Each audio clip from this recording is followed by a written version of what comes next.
వీళ్ళ మనసులో ఏముంది అట్లా రాబడతారు తప్ప లోపలికి వెళ్ళి ఈవీఎంల దగ్గరికి వెళ్ళి కూర్చుని లెక్కేసుకుని 1, 2, 3 వచ్చినాయి వీళ్ళకి 100 వస్తాయి వాళ్ళకి 50 వస్తాయి చెప్పరు కదా వీళ్ళు. కాబట్టి అసలు వీళ్ళ మూడేంటి, ఎందుకంటే ఈయనే ఎందుకు పిలిచానో మీరు ఎవరైనా అనుకోవచ్చు.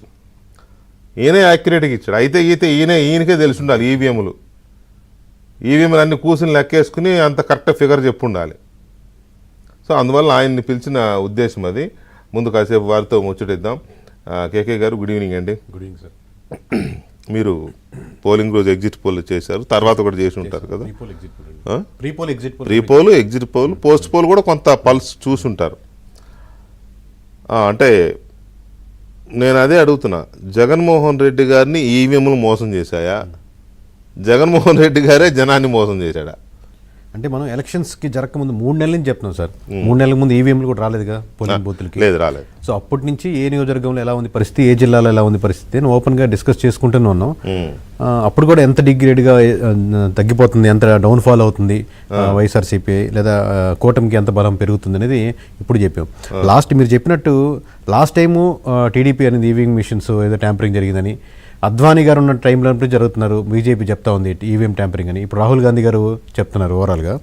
ఇప్పుడు ప్రతి పార్టీ చెప్తున్నారు సార్, బట్ ఎక్కడో టెక్నికాలిటీ మిస్ చేస్తున్నారు. ఎక్కడ చూసినా నేను చాలా వీడియోస్ చూస్తే దీన్ని టెక్నికల్గా ఎక్స్ప్లెయిన్ చేయట్లేదు. నేను వాళ్ళతో కొన్ని సంప్రదించాలి టెక్నికల్గా ఈవీఎం ఏంటి అనేది. ఇది మొత్తంగా రెండు కంపెనీస్ సార్ మామూలుగా, BHEL, BEL, ECEL రెండు చేస్తున్నాయి. దీంట్లో ఒక 8 లేయర్స్ ఆఫ్ టెస్టింగ్ జరుగుతుంది సార్. దాంట్లో 8 లేయర్స్లో మిస్ అయితే కానీ ఇక్కడ రాదు. ఫస్ట్ లెవెల్ ఏంటంటే ఫస్ట్ లెవెల్ చెక్కింగ్ అని మనకు దాదాపుగా 3 వారాల పాటు అన్ని ఈవీఎం మిషన్లు ఒక సెంటర్లో పెట్టి పొలిటికల్ పార్టీస్ రిప్రజెంటేటివ్ పిలిపించి ప్రతి డివైస్ ఓపెన్ చేయించి వాళ్ళకి చూపించి దీంట్లో ఏమైనా చిప్ ఉందా, దీంట్లో ఎలుకుందా, బల్లుందా మీరు చూడండి, వేరే చిప్ ఏమైనా మీకు తెలియకుండా దాచామని చెప్తే మీకు ఏదైనా డౌట్ ఉంటే ఇప్పుడే చెప్పండి అని చెప్పి అడుగుద్ది. అది 1 లేయర్ సార్. అదే టైంలో 5% మీకు నచ్చిన డివైజులు తీసుకోండి, వీటిల్లో మాక్ పోల్ లాగా చేపిస్తారు వాళ్ళ చేత. వాళ్ళు వేసిన ఓట్లు అయినా చూసి మాక్ పోల్ చేస్తారు. అదే సెకండ్ లెవెల్ సార్. ఇంకోటి ఫస్ట్ ర్యాండమైజేషన్ అని అక్కడి నుంచి జిల్లాలకు వారికి వెళ్ళేదానికి ఫస్ట్ ర్యాండమైజేషన్ అంటారు సార్. అప్పుడు వీళ్ళని పిలిపిస్తారు పొలిటికల్, అంటే registered political state level, central level పిలిపించి మీటింగ్ పెట్టి వాళ్ళు ఇదంతా రికార్డ్ చేయించి మీకు ఏదైనా డౌట్ ఉంటే ఇప్పుడు ఈ డివైస్లు ఈ జిల్లాకి వెళ్తున్నాయి, ఏ డివైస్లు ఏ జిల్లాకి వెళ్తున్నాయి అని చెప్పి ఇండివిజువల్గా వ్యక్తి మీరు ఇది తీసుకొని మీరు ఒక సాఫ్ట్వేర్లో పెట్టి ర్యాండమ్గా మనకు లాటరీ సిస్టమ్ లాగా ఏదొస్తే అది.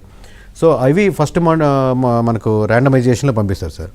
ఇది కంప్లీట్గా micro control stand alone system sir. ఇప్పుడు మనకు ఫోన్కి రిసీవర్ ఉంటుంది, ట్రాన్స్మిటర్ ఉంటుంది.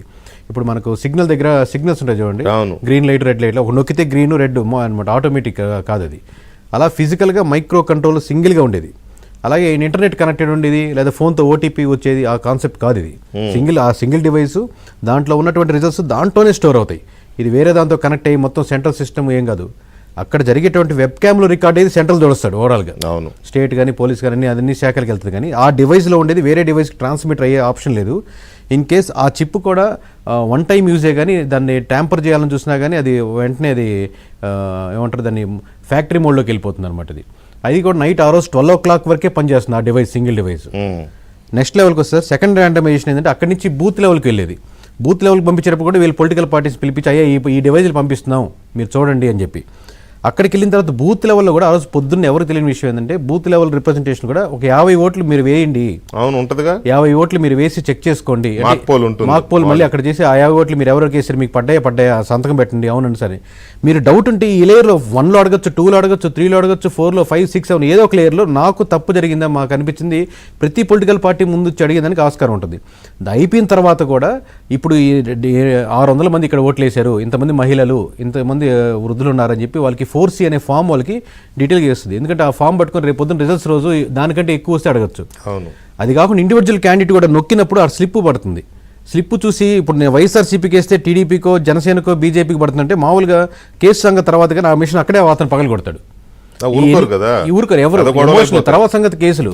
మీరు స్లిప్ నేను కొట్టిన దానికంటే వేరే దాన్ని పడుతుందంటే ఈ 8 టెక్నికాలిటీ లేయర్స్ దాటుకొని ప్లస్ దీని కంప్లీట్ అథారిటీ మన ఎలక్షన్ కమిషన్ ఆఫ్ ఇండియాకే దాని యొక్క రైట్స్ కంప్లీట్ గా ఉన్నాయన్నమాట. దానికి ఇది బయట నుంచి మనం అరువు తెచ్చుకున్నటువంటి కాదు, ఓన్ కాన్సెప్ట్స్ తోనే చేసుకుంటూ ఈ 8 లేయర్స్ దాటి వస్తున్నప్పుడు ఏ లేయర్ లో మీరు ఫెయిల్ అయినా కానీ ఎలక్షన్ కమిషన్ మీరు క్వశ్చన్ చేయొచ్చు. ఈ రిజిస్టర్డ్ పొలిటికల్ పార్టీస్ ఒక్క లేయర్ లో కూడా చేయకుండా రిజల్ట్స్ వచ్చిన వారం తర్వాత ఏ పార్టీ అయినా కానీ, ఈ పార్టీ ఆ పార్టీ కాదు, మీరు ఓడిపోయినప్పుడు ఎందుకు అంటున్నారు? ఈ 8 లేయర్లో కూడా చేయొచ్చు కదా. ఒక్క లేయర్లో మీరు ముందుకు వచ్చి అనకుండా, ఎందుకంటే మీరు మొత్తం మన సిస్టమ్ని క్వశ్చన్ చేస్తున్నారు. ఇప్పుడు గూగుల్ పే వేరే దగ్గర కంట్రీస్లో లేదు కదా, మనం కూడా గూగుల్ పే తీసేద్దాం అని కంపేర్ చేయడం కరెక్ట్ కదా సార్. ఒక్కొక్క సెక్షన్లో మన కంట్రీ ముందు ఉంటుంది, ఒక్కొక్క